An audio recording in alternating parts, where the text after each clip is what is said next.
Hello everyone, welcome to William and the Magic Box. Today on our show, we are going to have Carl. Carl is from Philadelphia in the USA. So let's see what Carl has to say. Enjoy the interview. Hello. Hi, how are you? Hello, Carl. I'm very well. How are you doing today? I'm doing well. I'm just sitting here with the dogs. How's your day been so far? My day has been good. I've been working, so. Cool. Carl, tell me, where are you from? I'm from Philadelphia in the United States, in Pennsylvania, on the East Coast. What's the best part of waking up in Philadelphia every day? I grew up here. It's a vibrant, emotional city, and we have a lot of heart. It's a very gritty. It can be a tough city to live in if you've lived in kinder places, but there's a lot of heart here. Like people will stop and help others, and it's a nice place to live. Amazing. It's funny you saying that because I had a few guests on the show from Philadelphia, from Philly. I love they say Philly. Philly, yeah. And tomorrow I had a guest on the show a few months ago, and he's a flight attendant, and he participated in the Magic Box. And tomorrow morning he's landing, so I'm going to meet him for a coffee tomorrow. For the second time he comes, he came with some friends, the first time flight attendant as well, and he dropped me a message this week. Oh, William, coming from to London again. I said, oh, please, let's go for a coffee. So yeah, tomorrow I'm going to meet some. Yeah, I know. Oddly enough, I know a lot of flight attendants, so that's interesting. Ah, okay. His name is Devon. Okay, huh? I'm not sure. There's a lot in the city. I see. Anyway, so his interview is out already. It was a very emotional, very interesting interview. Okay. Carl, tell me, what do you do for a living? I do marketing. I'm a marketing consultant, so I build websites and I build full marketing plans for people. Right now I'm laying out a newspaper. I do that every week, and I am also a DJ. Wow, tell me a little bit about your career as a DJ. So I've been DJing since I was 16. I'm 45 now. I've been DJing since I was 16, and I just knew that I loved nightclub music when I was younger, and so I bought like a big set of speakers and turntables and a DJ mixer, and my dad said, well, your challenge now is to make money from it, because I just did it without asking. My grandmother had given me some money, so my dad was like, you're crazy, but he said, well, so your challenge is to make some money from it. And it's the one thing in life, it's one of the things in life that I've fully followed through with, and I've done really well with it. I worked at a record store for 10 years. I traveled all around the world. Wow. I traveled to 48 cities in the United States, and then I was also in Spain and Mexico and South Korea. My God, amazing! Oh wow, amazing. Yeah, fun. I'm mostly local now, but I'm doing some traveling in the South this summer. Amazing. Okay, Carl, so for the interview, I'm going to explore a little bit more about your life, about your career as well, okay? Okay. Are you ready to go on a beautiful journey through your memories in life and to share your point of views? Yep. Welcome to William and the Magic Box. So I have here my lovely...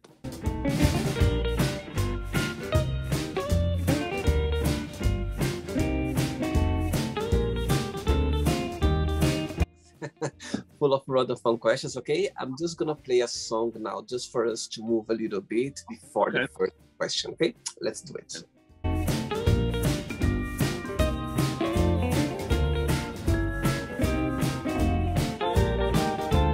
Okay, Carl, so just before we start the game, through the journey, if there is a question that you don't want to talk about for some reason, you don't want to answer, I always can change, okay?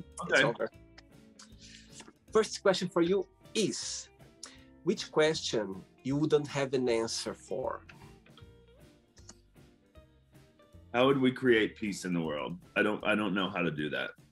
I wish I did, because if I did, I would. I'm very dedicated toward a peaceful society. I see. Do you think nowadays the society overall, it's more approachable, or do you think it still has a lot to, to catch up still, do you think? I think, approachable, I mean, overall, you know what I mean? Like, I think society can be very judgmental, but I think with different tribes or different, you know what I mean, ways. But do you think that it's been improved somehow, or still there's a lot to be done? I think it's more recently, I feel like it's gotten worse. I feel like people are not very tolerant of each other. I feel like people are in each other's business. I've learned a lot as a gay man. I've learned a lot that a lot of people have really concerned themselves with my life, and I'm just like, how about you just let me live my life? And so, I mean, but I think especially here in the States, I feel like we're very fractured.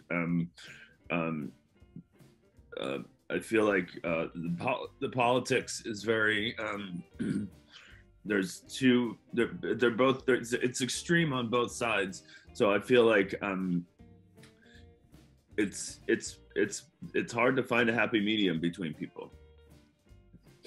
As you mentioned that you grew up in Philadelphia, you've been there, you know what I mean, since early age. Do you think that being a gay guy there, it's always been approachable? It's safe to be gay. The community, a kind of, the gay community is very supportive. Yeah, it's pretty safe here. I mean, anywhere you go, there's going to be it's going to be difficult. There's going to be different difficulties, but Philadelphia is a pretty open-minded city. It wasn't always, but and I've had incidents where people yell things out windows, and I don't think I present myself as very flamboyant, but it's Philly is a good place. Like, the mayor has a whole commission on LGBT issues, and yeah, I haven't felt. I grew up in the suburbs, and I haven't felt safe, mostly just because of the way media and society has presented. And I grew up in the 80s, and it wasn't exactly the most friendly time. So, but Philly's a good place. I enjoy Philly. I wouldn't have stayed if I didn't feel safe here. Good. Next question.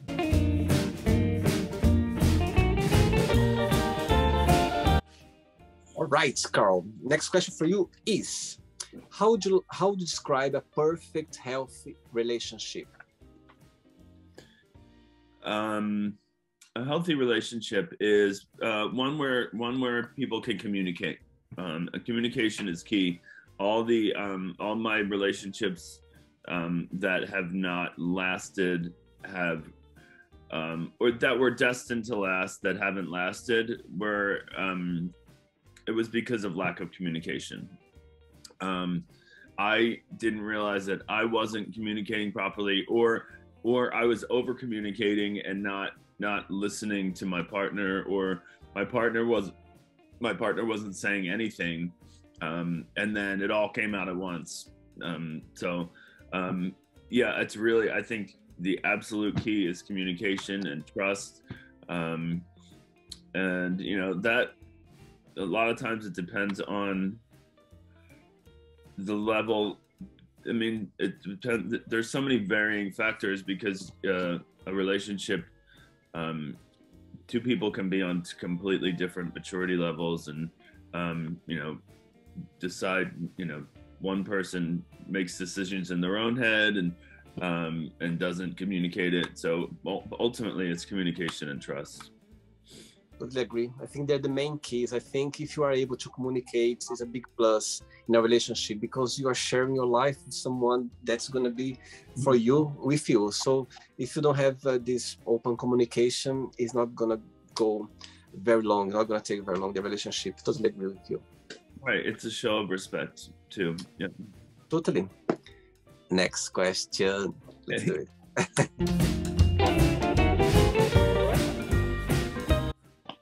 Right, before the next question, tell me what you like the most about your job. And of course, there's always a challenging part as well. What that would be. For both my jobs, I like to be I like being creative. I like that people come to me for creativity. It's really where I thrive the most. I'm not a good administrative person.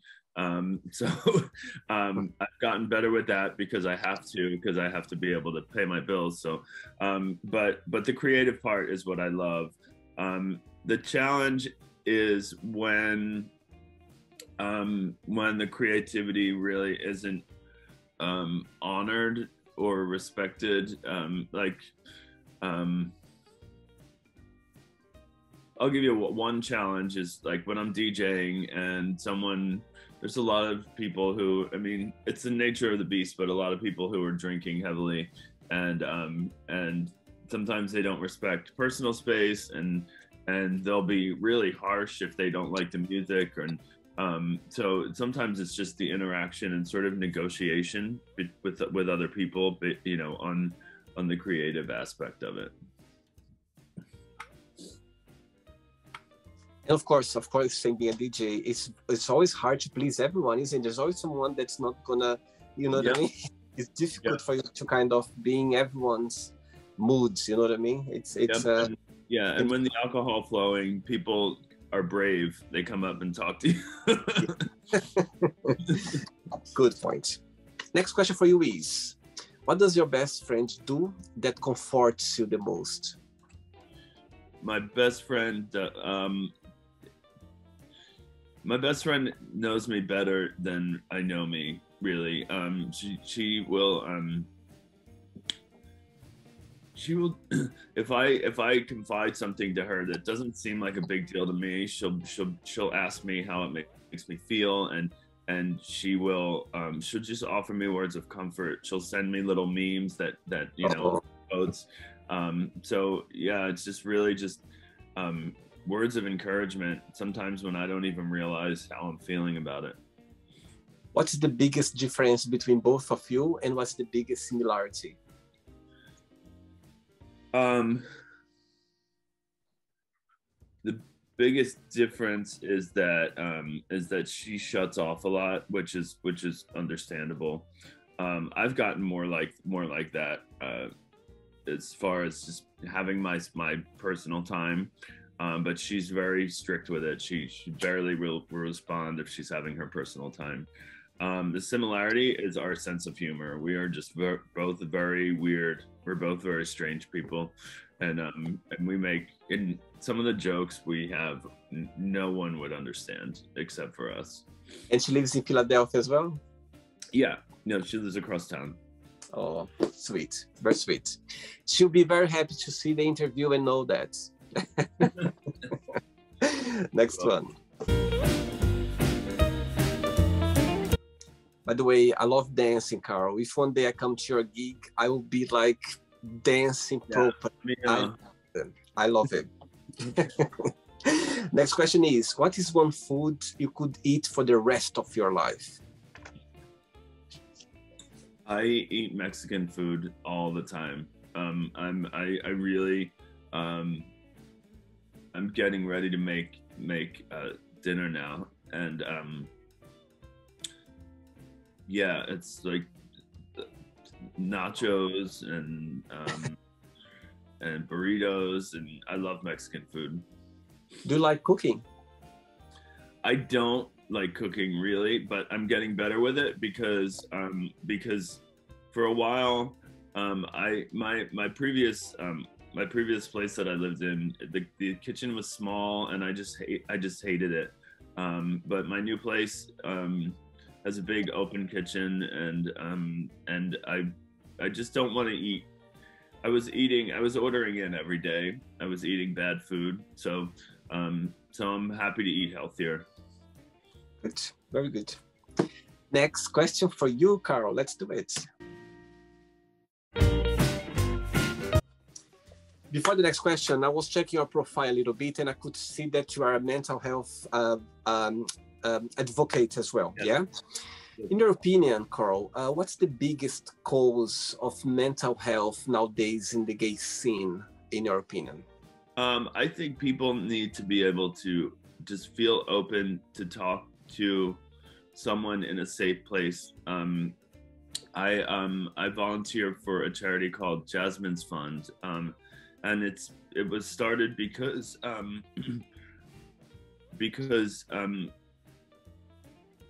my other best friend, his little sister passed away from an apparent overdose. She was schizophrenic. She had schizoaffective disorder, but she had significant trouble finding support. Her mother was supporting her, but she had trouble finding support because she was going to. She's a Black woman, and she just was having trouble finding support in mental health within her community. So Jasmine's Fund supports underserved communities, including the LGBT community. It's important to be able to find care where you are, where you live. Like, my mental health support, my therapist is at the local LGBT clinic. And so like, it's just providing these resources for people who wouldn't know where to get them. And just reaching out to people where they are, like making sure that people on social media know. And, like I'm doing a benefit next week for Jasmine's Fund at a local bar that is people of color and LGBT people. So it's like, it's a good combination. It's just, yeah, it's hard to find. It's hard for some people who don't understand that they're having trouble either. A lot of people don't even know that they have mental health issues. So it's just important to educate. Amazing. Very good. Thanks for sharing. Thank you. Next question is, that's going to be easy for you. Where is the most exotic place have you ever been? So the southern coast of Spain was the most, what I would call exotic, the Costa del Sol. But I guess as far as like outside of my complete zone of comfort would be Seoul, South Korea. I spent a week there. I had the flu. It was a rough week. It was a really rough week. I had the flu. I spent a week in a tiny hotel room in Seoul. I learned about the culture. It was chaotic, but it was an experience. But the most enjoyable exotic experience, place I had was definitely in Costa del Sol in Spain. I loved it. Amazing, amazing. Ready for another one? Yep. Let's do it. Next question. Next question for you. What's the soundtrack of your life and why you consider that? House music, because it's my favorite. I play house music. I've loved it since I started. So really, it's going to be dance music. So dance and house music are my passion. Saying that, tell me one of your best gigs that you ever had. Not best, but the one that for some reason touched your heart, for some reason left a positive vibe in your career, or for some reason could be a challenge as well. What that would be? My best one was, there are a few, but I would say my best gig was at this place called Kelly's Mission Rock in San Francisco. It was called Second Sunday, and there were 2,000 people on this pier, and just like every bass line, everything I played was just people screaming and yelling, and it was wonderful. It was in the middle of the day in San Francisco. It was absolutely beautiful.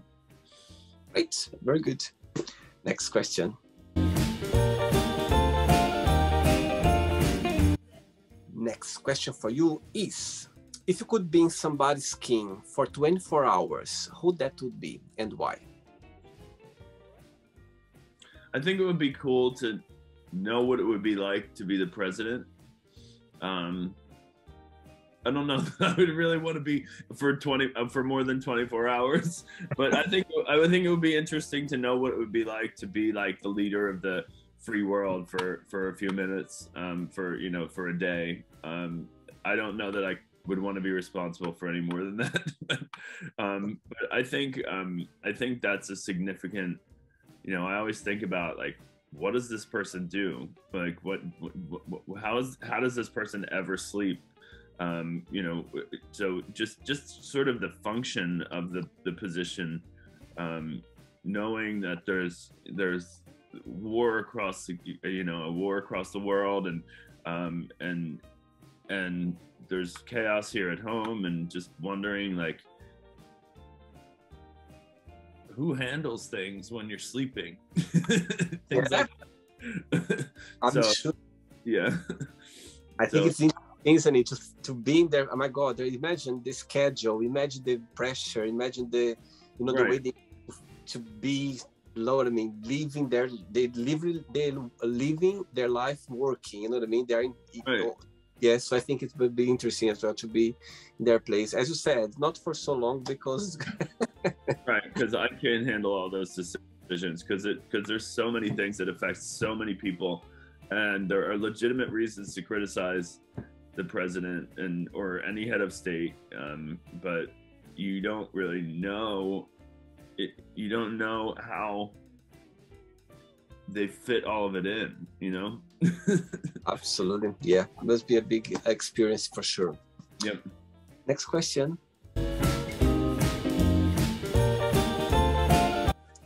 Before the next question, now tell me, Pennsylvania. In your opinion, what's the unique thing about the state that stands out compared with other states in America? In your opinion, something unique, something different, or? We have Amish people who live with no electricity. There's a lot of uniqueness about Pennsylvania. It's just two big cities, and the rest of it is just complete. It's just very, it's either a little bit of suburbs, but it's very desolate. There's a lot of farming, and there's a lot of very unique things that are to Pennsylvania, like foods and stuff like that. But I would say Amish people. They're the one group of people who live without really any amenities. They don't use electricity. They don't use cars. Yeah. And you say about there are two biggest cities. I believe one is Philadelphia, and the other one, which one? Pittsburgh. Pittsburgh is the biggest city. Okay. And they are close to each other, or they're far away? No, far away. Pittsburgh is over by Ohio. So Pittsburgh is a 4-hour drive from Philadelphia. I see. And there is this kind of competition between cities. Sometimes in some place they have this competition because they are the main cities of the state, or not really? A little bit. There's not a whole lot of competition because I think the cities are very liberal and the rest of the state is not. So I think we sort of look at each other as kindred spirits. Good. Next question is, who in your family you would trade place with and why?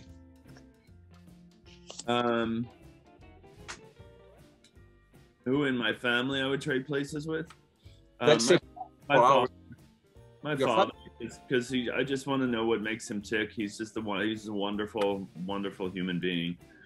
He's been my best friend since I was a baby, and he's 76 now, and He checks in on me all the time. He just called actually. So yeah, he's a great guy. Beautiful, beautiful. I had yesterday an interview as well with someone from with State in America as well, and he was so close to his dad. He was talking the same way you are now. I could see your eyes shine and talk about him. Being gay, always being a support in your family from you?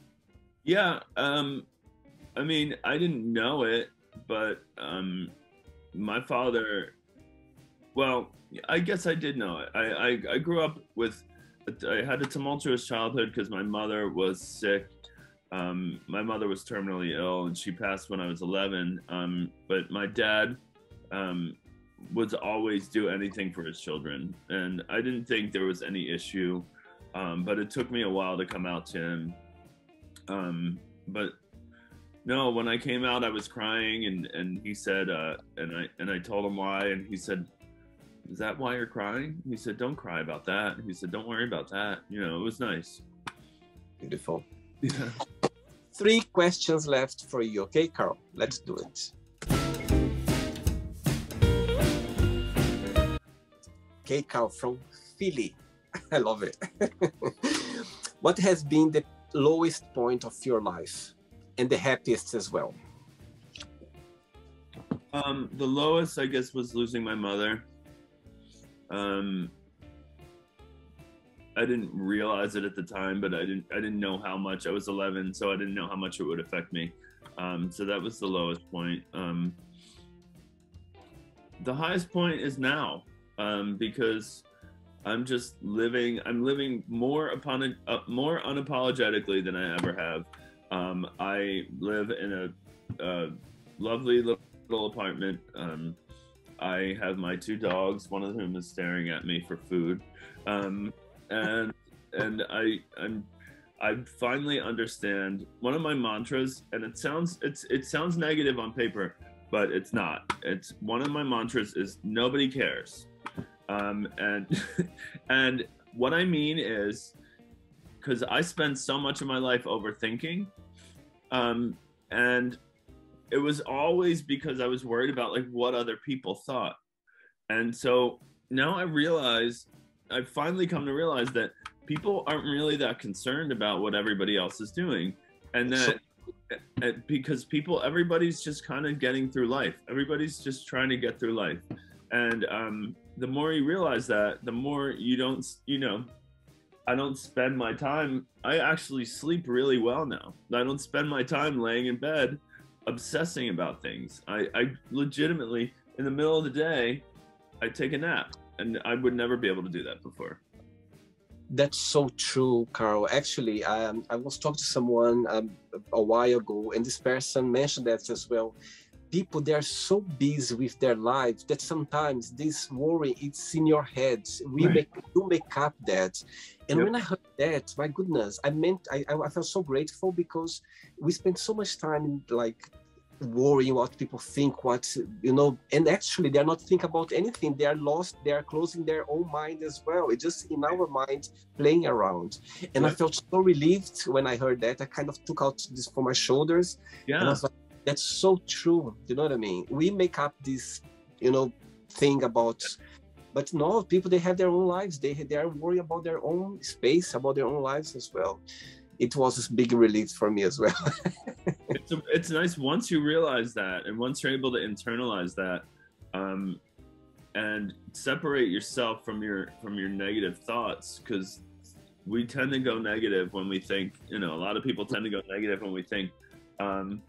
I was actually watching this or listening to this podcast. It was actually an Oprah Winfrey podcast, but it was this guy named Michael Singer who I can't remember the name of his book, but it's called it's about separating yourself from your thoughts. So if you have a negative thought that comes up, you can pretend, you just imagine, because it's not really you talking, because you're not, it's this other voice talking. And you can just tell it to go away. I sometimes physically swat away negative thoughts. Absolutely.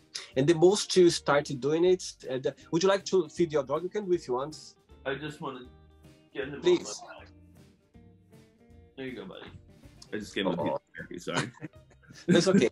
As I said, is the most you get the habits, or you train your mind to do that. At one point, it's gonna be so natural that it's not gonna have this feeling of anymore of having the thoughts in that it doesn't go anywhere. It's just like a little evil, disturbing you in a way. Yeah. I mean, and I tell people that, and I always repeat, like I say, like, I know that this is not simple. Yeah. But once you get used to it, the more and more you can say, and it sounds, again, it sounds negative when you say it, but that's the easiest way to pick it up, is nobody cares. Like nobody's, because I'm sitting here thinking about something I said yesterday, and I'm like, nobody's thinking about one thing I said yesterday. Absolutely. 2 questions left for you. Okay. Let's do. Before the next question, as you mentioned about your lovely mom passed away when you were very young, when you think about her, what's the best memory that comes to your mind? I don't have many, because she was sick from when I was about 7, but she was just the kindest person. She was hilarious, and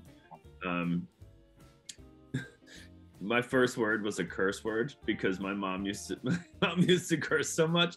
If it was a very friendly word, but it was like, it was a very it wasn't like an awful word, but she was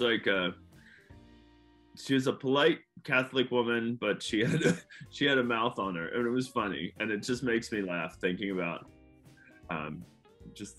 it. And she was my aunt. I see my aunt pretty often, and she always talks about how my mom was her best friend and just the kindest person. Oh, beautiful. Next question is, what does happiness mean to you? Happiness means living without strain on either financial strain or strain in any relationships, and ideally finding a partner who is just on the same wavelength, who's respectful and is able to talk about any issues that come up. Happiness isn't perfection. It's the ability to work through things, personally or interpersonally. Totally. I think being happy is a very personal thing. You know what I mean? It's the way you approach life, the way it makes you feel good about life, about yourself. Yep. Sure. Ready for the last one? Yep. Let's do it, Carl. Okay. But before the last question, people watch the interview. Would you like to start a career as a DJ? What would be your best piece of advice?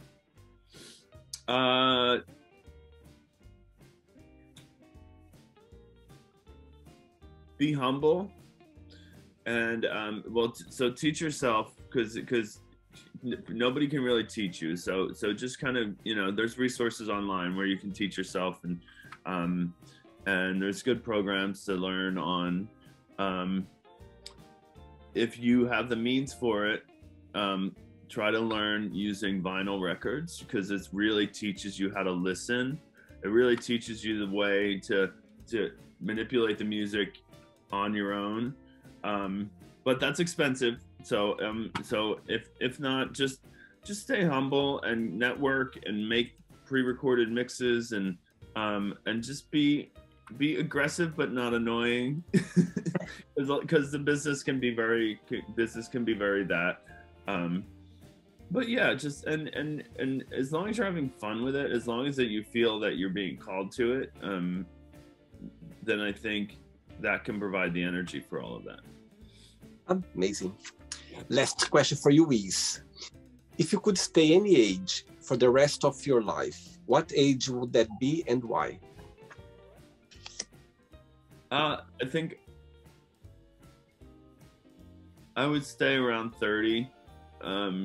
Well, no, I'm happy where I am now.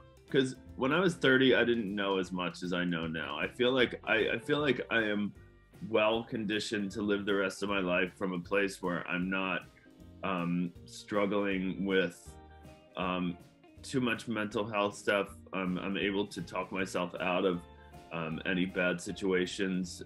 Like I approach things pragmatically. I think I would stay where I am now. Very good. It's not the end yet. Let's play now the word association game, okay? I'm going to give away some words and you just tell me one word that comes to your mind. Quick thinking, okay?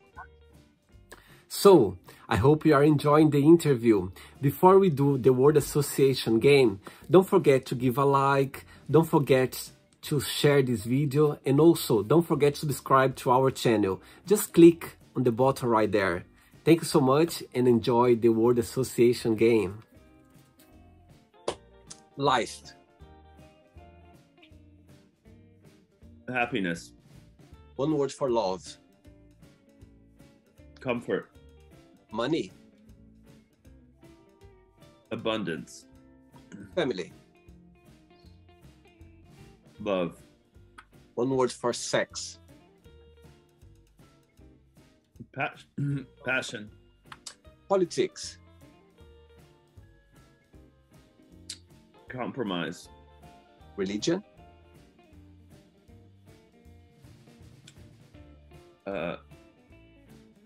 Rejection. Fear.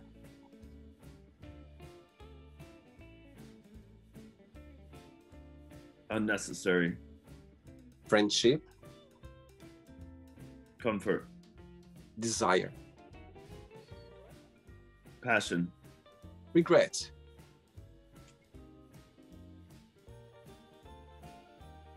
Unnecessary. Success. Happiness. One word for wish.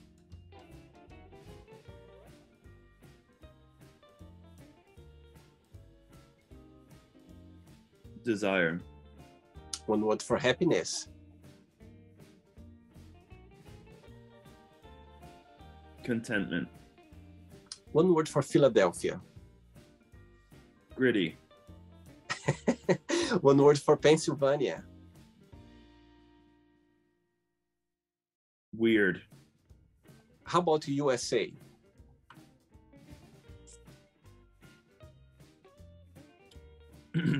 Polarized. One word for music. Life. And the last one now, DJ. One word. Creativity. Let's pretend now I'm going to meet your lovely dad for a coffee, and I'm going to ask him, tell me the most beautiful thing about Carl, and tell me something that he still needs to work on, to improve on. What your dad would say. My compassion is my greatest thing, and my love and compassion, and I still need to work on my self-esteem. Interesting.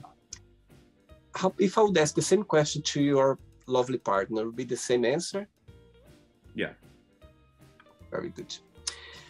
Let's play now, Carl and the Magic Box, and you can ask me a question. Before I ask me the question, when you say about self-confidence, you come across a very confident person. It's taken a while, but there are still little pieces that I'm working on. I have trouble putting myself out there sometimes. Right. You can ask me a question now. Okay, what makes you happiest? Right, that's going to be a very easy answer. Okay.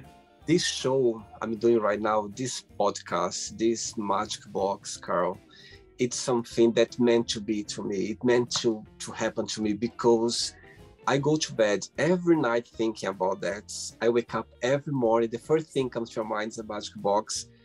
I go to shower, I'm eating, I'm seeing friends, I'm traveling. Everything I do, I have the Magic Box in my mind.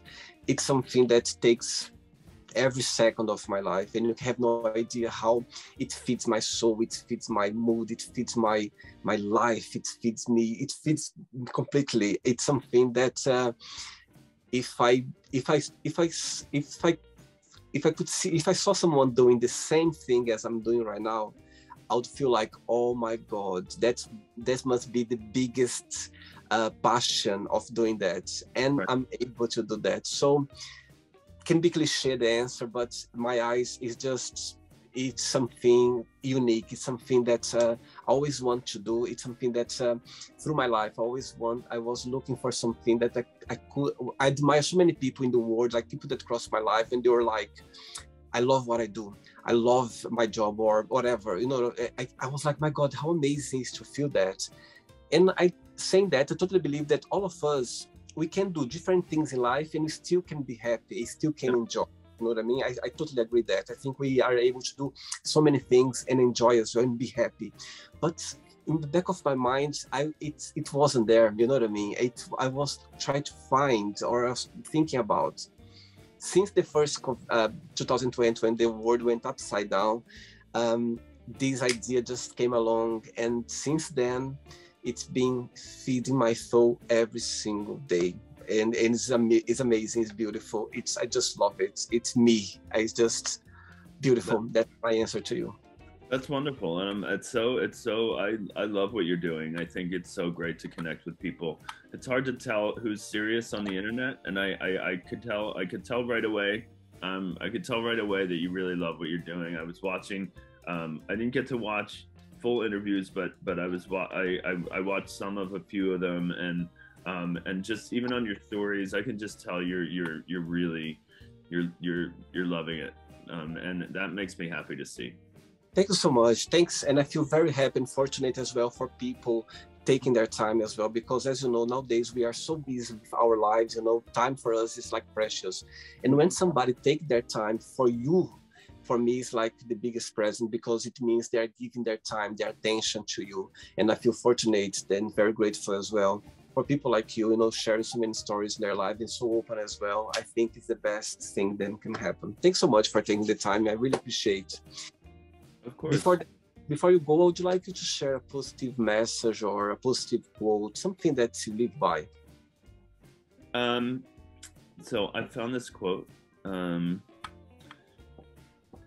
And I identify with it because I felt like I stumbled a little bit during the pandemic. So just because your light flickers does not mean it's going to go out. I like that because everybody has their moment. Everybody has a rough time in their life, or several rough times in their life, and it's really just it's how you get through it. Even if you don't feel like you're getting through it, just keep working. If you need help, ask for help.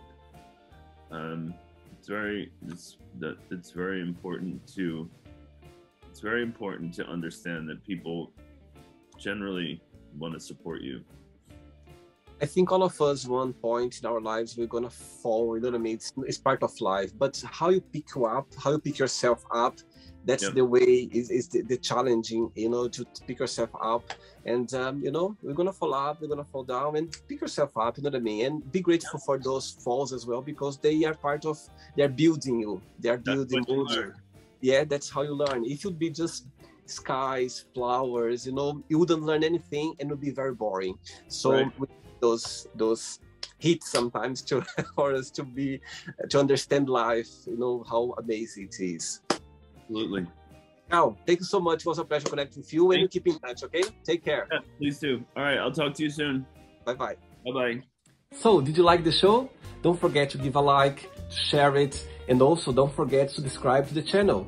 And if you'd like to be part of the show as well, first, subscribe to our channel, and after that, just go to our website, www.williamandthemagicbox.com, and send us a request saying why you'd like to be part of the show.